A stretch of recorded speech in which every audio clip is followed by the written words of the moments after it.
Welcome to Beer Untapped with Perry Miller, the podcast. These episodes were originally aired on Brookings Radio. Now they're on the net for you. Hey, if you want to hear anything special on the show, reach out to us on Facebook. We're always looking for new content. Enjoy the show. Welcome to Beer Untapped with Perry Miller. It's one of the things that we consistently hear at the pub is people will come in and they want to try craft beer and they want to just get into the craft or they want to start experiencing new things. But the first thing they might say is that I don't normally like dark beer.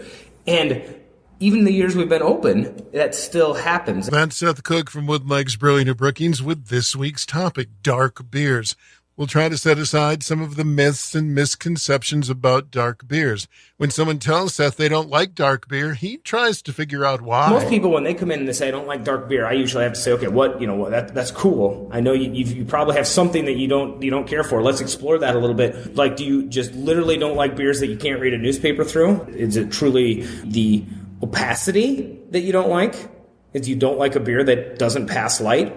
Or help me understand, is there a specific beer that was dark that had attributes that you didn't care for? The most common answer, I don't like dark beers because they're too hoppy and too bitter. I just think because what has happened is that people associate craft beer and dark beer into like two big buckets that they're pouring it into. And craft beer's all hoppy. And craft beer's all hoppy. And yes, some dark beers have a bitterness, but it's usually dark chocolate and roast coffee bitterness and not from hops.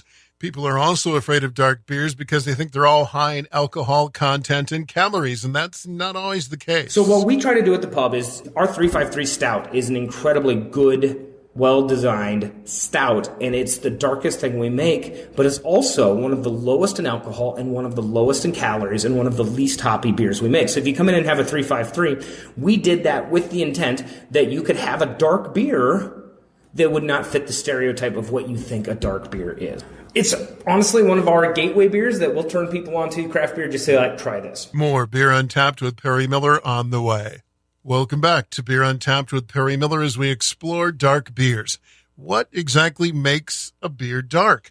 Seth Cook at Wooden Legs Brewing in Brookings. To make a beer dark, to make it more opaque, we use malts that have been roasted more. I mean, that's pretty straightforward. The more you roast the malt, the more color you get to it. The more you bake a cake, the darker it gets. I mean, that's just the facts of how the culinary world works. And on the darkest malts, those usually have those bitter, roasty flavors, too. Yeah, we get into coffee flavors, and bitter chocolates. Yep. But just because a malt is roasted darkly does not reflect on the amount of alcohol the beer has.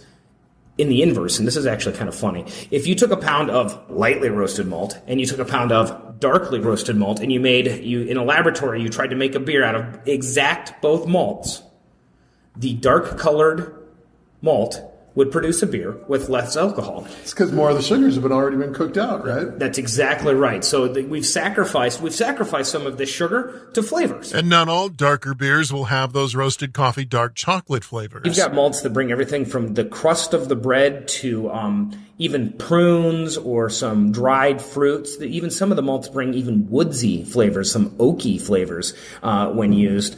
It doesn't necessarily have to be, a roasted bitterness.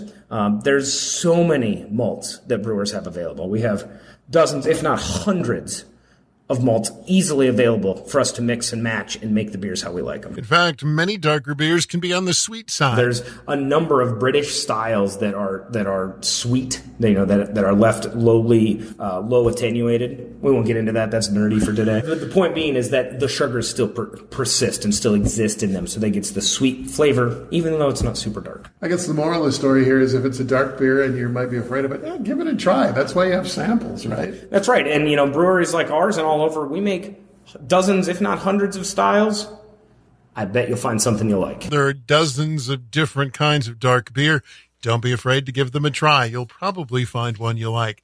Finally today, another Wooden Legs hockey bus is happening. On the 28th, which is a Friday, you can come down here at 4 p.m. and for one ticket price, you can get a beer at the pub, a brat here, a ride to the game on a bus, a beer at the game, a ticket to the game, and then a ride back downtown, and that's for one ticket price. It's on the 20th. We start here at 4 o'clock. It's a Friday. Start here at 4. Puck drops at 7. Here's the pricing, and this is the part, though, that is just crazy.